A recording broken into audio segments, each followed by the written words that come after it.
এশারাতে গিয়ে এই মালার গল্পটা তো তোমাদের সাথে শেয়ারই করা হয়নি, তো চলো আজকেই সেই গল্পটা বলবো। সকাল সকাল বেরিয়ে পড়েছিলাম বার্সানা যাওয়ার উদ্দেশ্যে, আর সেখানে গিয়ে তো আমার হাতটাকে একজন এমন খিমচে নিল, পুরো হাতটা কেটেই গেল। চলে এসেছি বার্সানাতে, এখান থেকেই 300টা সিঁড়ি ভেঙে আমাদের রাধারানীর সাথে দেখা করতে হবে। চলো না, তো বৃন্দাবনে সবাই আসে, কিন্তু বার্সানাতে খুব কম সংখ্যক মানুষরাই আসতে পারে, আর সেই কম সংখ্যক মানুষের মধ্যে আমি একজন যে এখানে আসতে পেরেছি। হ্যাঁ, আমার বাপিও।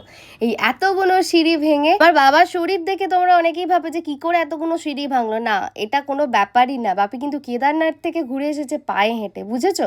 তো চলো, এসে গেছি আমরা সেই মন্দিরে যেখানে আমাদের জন্য ওয়েট করছে রাধারানী। তোমরা বললে বিশ্বাস করবে না, আমি প্রতিদিন একটা গান শুনে ঠিক ঘুমাতাম। সেটা 45 মিনিটের গান থাকতো, সেই গানটা না শুনে আমি ঘুমাতেই পারতাম না। আর সেখানে আমি এখন আছি যে তোমাদের সাথেও একটু দর্শন করিলাম। আর এই হচ্ছে সেই ভিড় যেখান থেকে মালা নেওয়া খুব চাপের ব্যাপার। মন্দিরে এখন বিজনেস চলছে, এটা বলতে আমি বাধ্য হলাম। কেউ খারাপভাবে নিও না। তুমি যদি পান্ডাদের থেকে মানে ফুল বা প্রসাদি কিছু চাও, সেটা তোমাকে একটা বড় টাকা অ্যামাউন্ট ওরা চাইবে।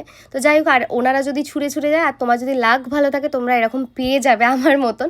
এই মালাটা আসার আগে অনেকগুলো মালা চুনরি আমার কাছে এসেছিল, কিন্তু আমি ওরকমভাবে নিইনি, ওই কাড়াকাড়ি করে আমি নিতে চাইনি। তো যেটা আমার কাছে আসবে সেটাই আমি নেবো ভেবে রেখেছিলাম। তো আর আগে সবাইকে রাধে রাধে।